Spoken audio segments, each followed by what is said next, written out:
बिस्मिल्लाहिर्रहमानिर्रहीम। शुरू अल्लाह ताला के प्यारे नाम से। अस्सलामु अलैकुम वीवर्स। बिस्मिल्लाहिर्रहमानिर्रहीम। आज मैं बनाना सिखाऊंगी आपको ओजरी। ओजरी एक नहायत ही लजीज़ और मज़ेदार किस्म की रेसिपी, और इसका एक मैं बड़ा फ़ायदा आपको ये बता दूं कि जो लोग मैदे के मरीज़ हैं, जिनको स्टमक प्रॉब्लम रहता है, वो ये ओजरी खाएं। ओजरी पका के खाएं हफ्ते में एक आध बार। उनका मैदे का मसला, मैदे की बीमारियां ठीक हो जाएंगी।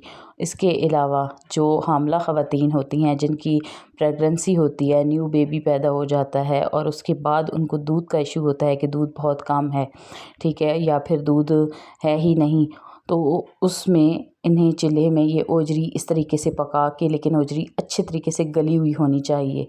तो आप उन जिनकी नई डिलीवरी होती है, उन ख़वातीन को ये खानी चाहिए। वो खाएं तो इससे दूध की मिकदार बढ़ जाती है, बच्चे के लिए ख़ुराक में इजाफ़ा होता है, ठीक है। दूसरा फ़ायदा इसका ये हो गया। अभी मैं आपको इस रेसिपी को अच्छे तरीके से पकाना, इसको धोना और इसकी स्मेल को ख़त्म करना भी सिखाऊंगी। इसके लिए आपने चैनल पे बने रहना है, वीडियो को पूरा देखना है, कोई भी पार्ट स्किप नहीं करना। ये ओजरी है, ये 2 ओजरियाँ थी, इन्हें काट के मैंने रख लिया है। अभी इसके ऊपर जी मैं लगाने लगी हूँ नमक।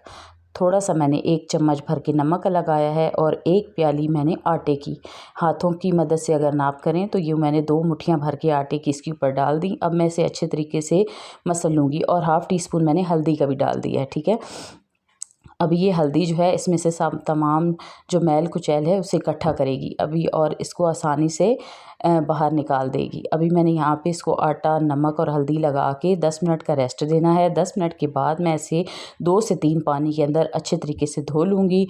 और दूसरी तरफ मैंने एक पैन को उस रख देना है, उसमें मैंने पानी को बॉईल करने के लिए रख देना है। जैसे कि आप देख रहे हैं, अभी मैंने यहाँ पे इस कढ़ाई में पानी को बॉईल करने के लिए रख दिया है। जब पानी को बॉयल आ जाएगा, उस वक्त मैं इसमें ये ओजरी धोकर डाल दूँगी। अभी यहाँ पे मैंने जब पानी हल्का सा गर्म हुआ तो इसमें मैंने 2 बड़ी इलायची के पीसेस, ठीक है, 1 तेज़पात, 2 मोटी इलायची और 1 बादियान का फूल डाल देना है, ठीक है। यहाँ पे मेरे पास बादियान का फूल था नहीं, लेकिन मैंने बाद में थोड़ा सा टुकड़ा उसका डाल दिया था। अब जब पानी को बॉयल आया, उसके बाद मैंने इस ओजरी को बीच में डाल दिया है, ठीक है। ओजरी को बीच में डालने के बाद ये फेफड़ा है, बकरे का फेफड़ा, जिसे फीफर बोलते हैं हमारी ज़ुबान में। तो इसके बगैर मैं समझती हूँ ओजरी बिल्कुल मज़े की नहीं बनती। इसे बीच में ज़रूर डाला कीजिए, ज़रूर लिया कीजिए। और फेफड़े खाने का भी एक फ़ायदा ये है कि जिनको सांस का मसला है, जिनका सांस फूलता है, जिन्हें दमे की बीमारी है, वो फेफड़े पका के, सिर्फ फेफड़े को अलग से पका के खाएँ तो उनका ये मसला हल हो जाएगा, वो बिल्कुल ठीक हो जाएंगे, ठीक है, फेफड़ों की कमज़ोरी के लिए।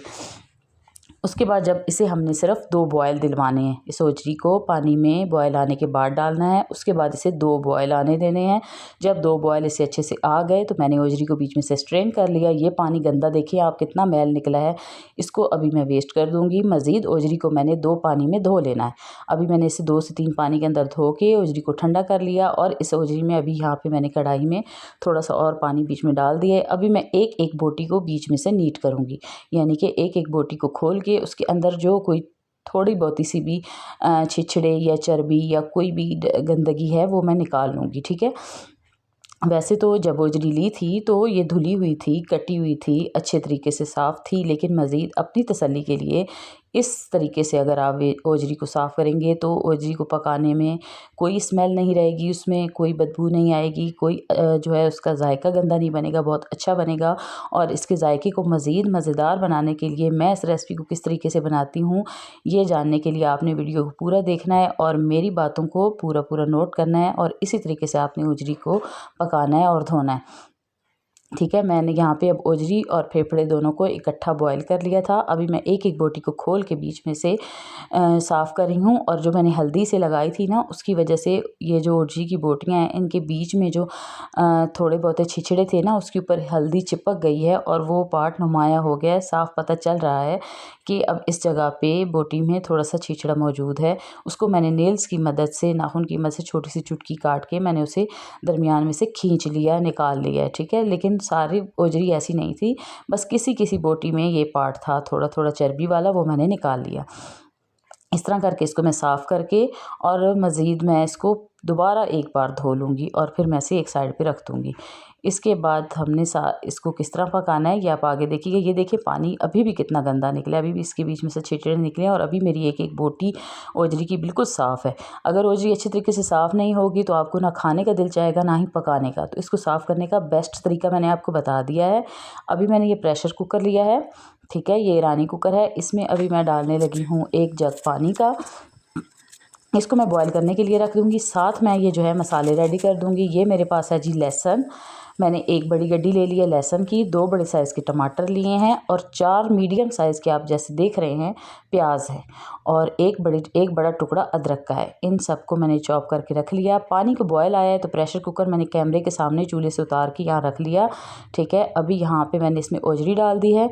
इसके बाद ये इसमें 4 बड़ी साइज़ के प्याज और टमाटर ये भी डाल दूँगी। ये अदरक है, अदरक को मैंने दरदरा सा पीसा है, ठीक है, पेस्ट नहीं बनाया, दरदरा सा मोटा मोटा कूट लिया है। इससे ओजरी बहुत मज़े की बनती है, खाने में ये बहुत अच्छी लगती है। लेकिन अगर आपको नहीं चाहिए इस तरह तो आप इसका पेस्ट भी बना सकते हैं। उसके बाद ये है जी चिली फ्लेक्स यानी कि धड़ा मिर्च 1 टीस्पून, लाल मसाला जो है वो भी 1 टीस्पून है, हल्दी 1/2 टीस्पून है, नमक हस्बे ज़रूरत आप डालें। स्पाइसेस आप हस्बे ज़रूरत डाल सकते हैं लेकिन इसमें थोड़ी सी स्पाइसेस तेज़ हों तो मज़े की लगती है। ये है धनिया पाउडर 1/2 टीस्पून और इसके अलावा ये है धनिया पिसा हुआ, जो साबुत धनिया होता है ना, उसे मैंने इस तरह करके मिक्सी में पीस के रखा हुआ है, उसके भी मैंने एक टीस्पून मैंने उसका ऐड किया है। 1/2 टीस्पून गरम मसाला और 2 पिंच मैंने इसमें काली मिर्चें डाली हैं, काली मिर्चों का पाउडर, ये भी मैं घर में ही पीस लेती हूँ। जब गरम मसाला आता है उसमें ब्लैक काली मिर्चें बहुत ज़्यादा होती हैं, वो मैं अलग करके फिर उन्हें भी अलग से पीस के मसालों के साथ में रख लेती हूँ, ठीक है। अभी यहाँ पे ये सारे स्पाइसेस बीच में डाल के चम्मच हिला दिए। अब मैं कुकर को प्रेशर लगा दूँगी, ठीक है। आपने अपने कुकर के टाइम के मुताबिक उसे टाइम लगाना है। वैसे तो ये वैसे भी आप चूल्हे पे रख लें दम वाली फ्लेम पे तब भी ये पक जानी है, गल जाती है, लेकिन इसमें टाइम बहुत ज़्यादा लगता है। तो हमने टाइम की बचत करनी है, इसको जल्दी बनाना है, ठीक है। और ओजरी काफ़ी सख्त होती है, इसको गलाने के लिए मेरे ख्याल से तो प्रेशर कुकर को यूज़ करना बहुत ज़रूरी होता है, ठीक है। अभी यहाँ पे मैंने इसको प्रेशर दे दिया था, टाइम पूरा हो गया। अभी मैं कुकर में से जो है ना उसकी गैस निकाल रही हूँ। एक टिप यहाँ पे आपको दे दूँ कि जब आप प्रेशर देते हैं कुकर को और जब आपने उसे खोलना होता है, पहले उसकी सीटियाँ निकालें, उसकी अच्छे तरीके से सारी हवा एंड तक उसमें से सारी हवा निकल जाए, उसके बाद आपने इस कुकर को खोलना है, ठीक है। और ये जो ईरानी कुकर है इसकी कोई सीटी बजती नहीं है ना हिलती है, इसके ऐसे ही मुझे टाइम लगाना होता है, ठीक है ना। इसका सिर्फ मैं टाइम एडजस्ट करती हूँ कि 10 मिनट का टाइम दे दिया, 15 मिनट का दे दिया गोश्त को, दाल को तो 5 मिनट भी काफ़ी होते हैं। अभी यहाँ पे जी मैंने देखें खोल के और बोटी को तोड़ा है, माशाल्लाह अच्छी तरीके से सॉफ़्ट हो चुकी है। लेकिन ये 2 ओजरियाँ थी ना, तो एक सॉफ़्ट हो चुकी थी, दूसरी थोड़ी सख्त थी, ठीक है। तो अभी मैंने ऐसा किया है कि इसको दूसरी कढ़ाई में डाल दिया।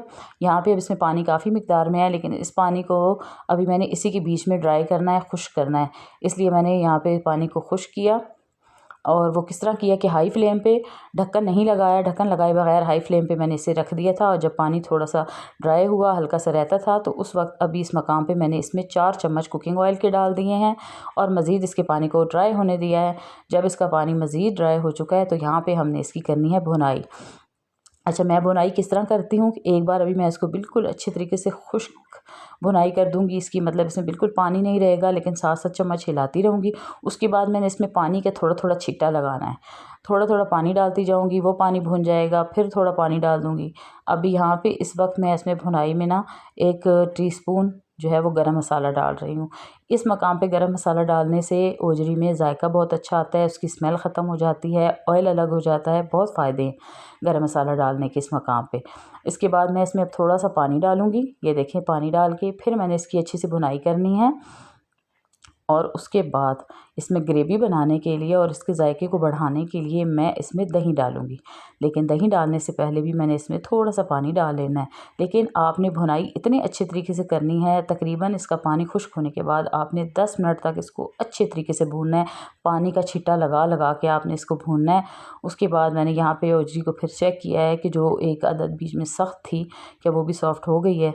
तो वो भी सॉफ़्ट हो गई थी। लेकिन इसके बावजूद मैंने यहाँ पे नमक भी चेक किया तो नमक मुझे कम लगा, तो मैंने इस मकाम पे अभी इसमें 1 चम्मच नमक और ऐड कर दिया। आप नमक हस्ब ज़रूरत डालें, लेकिन नमक जो है पकाई के दौरान डल जाए तो वो सालन ज़्यादा मज़े का लगता है। अब ऊपर से अलग से बाद में नमक डालने से टेस्ट में भी फ़र्क आ जाता है, बीपी का भी मसला बन जाता है। तो इसलिए आप लोग कोशिश किया करें कि जब सालन पकाती हैं तो उस वक्त भुनाई के वक्त नमक चेक कर लिया करें और हस्ब ज़रूरत उस वक्त नमक डाल दिया करें। एक टिप यहाँ पे ये हो गई। दूसरी टिप ये है कि आटा, नमक और हल्दी लगा के आप इसे धोएंगी तो इसकी स्मेल भी ख़त्म होगी। तीसरी टिप ये है कि पानी को बॉयल करते हुए इसमें दालचीनी, मोटी इलायची और बादियान का फूल डालेंगे तो जो इसमें ओजरी डालने के बाद घर में एक गंदी सी स्मेल सी जो है आती है वो नहीं आएगी, ठीक है, वो स्मेल ख़त्म हो जाएगी। तो इतनी अच्छी अच्छी टिप्स मैंने आपको दी हैं। इस मकाम पे एक वीडियो को एक लाइक तो बनता है, तो आप लोग जल्दी से वीडियो को कर दें लाइक और चैनल को कर दें सब्सक्राइब, ठीक है जी। अभी यहाँ पे मैंने इसमें पहले थोड़ा सा पानी डाला ओजरी में भुनाई के बाद, उसके बाद मैंने इसमें 1 कप दही का डाल दिया है। उसके बाद फिर उसी कप में थोड़ा पानी डाल के हाफ़ कप मैंने पानी का डाल दिया उसमें। अभी ये पानी मैं इसमें थोड़ा सा हल्का सा ड्राई करूँगी और मैं इसे थोड़ा ग्रेवी वाला उतार दूँगी, बिल्कुल इसको ड्राई नहीं करूँगी। बस मैंने इसको मज़ीद इतना पकाया कि इसमें जो मैंने दही के अंदर जो पानी डाला था ना वो ही हल्का सा इसमें ड्राई हुआ है। और आप इसकी लुक देखें, माशाल्लाह माशाल्लाह कितनी ज़बरदस्त आई है। वीडियो को फास्ट इसलिए कर देती हूँ क्योंकि जो है फिर टाइम बहुत ज़्यादा लगता है, वीडियो बहुत लंबी हो जाती है, तो इस वजह से मुझे वीडियो को थोड़ा फास्ट करना पड़ता है। लेकिन मैं आपको तरीका पूरा तफसील के साथ सही समझाती हूँ। फिर भी अगर कोई बात आपको समझ ना आए तो आप कमेंट्स में मुझसे पूछ सकते हैं। और प्लीज़ वीडियो को लाइक ज़रूर किया कीजिए। और यहाँ पे जी अभी जो है ओजरी हमारी डन हो गई। मैंने फ्लेम को ऑफ़ कर दिया। कसूरी मेथी डाल के इसके ऊपर ढक्कन लगा के आपने इसको 10 मिनट का रेस्ट देना है। उसके बाद आप इसे डिश आउट करें। फिर आप देखें कि कितने मज़े की, कितनी जायकेदार बनती है। ये देखें कितनी माशाल्लाह इसकी खूबसूरती को देखें। और इसको आप चपाती के साथ खाएँ, चाहे ऐसे ही खाएँ, बहुत मज़े की बनती है। उम्मीद है आपको मेरी बनाई हुई रेसिपी पसंद आई होगी। अगर आप वीडियो पसंद आती है तो वीडियो को लाइक ज़रूर कर दीजिए। जो लोग सब्सक्राइब कर चुके हैं उनका बहुत बहुत शुक्रिया। इजाज़त दीजिए, अल्लाह हाफ़िज़।